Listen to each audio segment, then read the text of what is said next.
दरम्यान विधानसभा निवडणूक स्वबळावर लढण्याची मागणी राणेंनी केली आहे। भाजप नेते नारायण राणे यांनी स्वबळाचा नारा दिलाय। भाजप कोकणामध्ये सर्वाधिक जागा जिंकणार असा विश्वासही त्यांनी व्यक्त केला आहे। तर विधानसभा निवडणुकीमध्ये कोकण काबीज करण्याचा निर्धार नारायण राणेंनी केल्याचं दिसतंय। कोकण, सिंधुदुर्ग, रत्नागिरी मतदारसंघातून, लोकसभा मतदारसंघातून नारायण राणे हे खासदार झाले आहेत, जिंकून आलेत आणि त्यानंतर त्यांचा आत्मविश्वास बळावल्याचं दिसतंय। तर आता विधानसभेमध्ये भाजपने स्वबळावर सगळ्या जागा जिंकाव्यात अशी मागणी त्यांनी केलेली आहे आणि त्याचबरोबर कोकणामध्ये सगळ्यात जास्त जागा भाजप जिंकणार असा विश्वासही त्यांनी व्यक्त केला। विधानसभेमध्ये किती जागा भाजपने लढवायला हव्या किंवा किती जागांवरती आपली प्लॅनिंग सुरू आहे लढवण्याची? मला तर वाटतं बीजेपीने 288 लढवावं।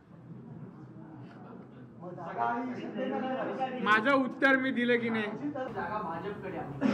आता आपण जिंकून आलेला आहात, राणे फॅक्टर, राणे दबदबा तिथे कायम राहिलेला आहे। विधानसभेमध्ये शिवसेनेच्या जास्त आमदार तिकडे सध्या आपल्याला पाहायला मिळतात। तर येणाऱ्या विधानसभेमध्ये किती जागा भाजप लढवेल कोकणात? जास्तीत जास्त नारायण राणेंनी त्यांचं स्वतःचं वैयक्तिक मत मांडलं, परंतु जेव्हा आपण महायुतीमध्ये आहोत, महायुतीच्या बाहेर जेव्हा जे असतील ते जे काय बोलतील ते ठीक आहे, पण आता आम्ही महायुतीमध्ये असल्यामुळे प्रत्येक पक्षाचा नेता, उपनेता किंवा कोणी आपलं मत मांडत असतो, परंतु ते मत मांडत असताना ते सगळंच ग्राह्य धरावं का नाही धरावं हे तुम्ही लोकांनी पण ठरवणं गरजेचं आहे। कारण आम्ही पण निवडून आलेले आमदार आहोत, असं नाही आहे की आम्ही निवडणूक लढवलीच नाही।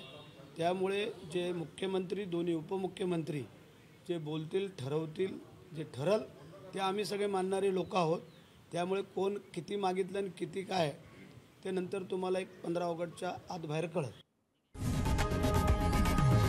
लोकशाही मराठी ऐका, पहा, जागरूक रहा।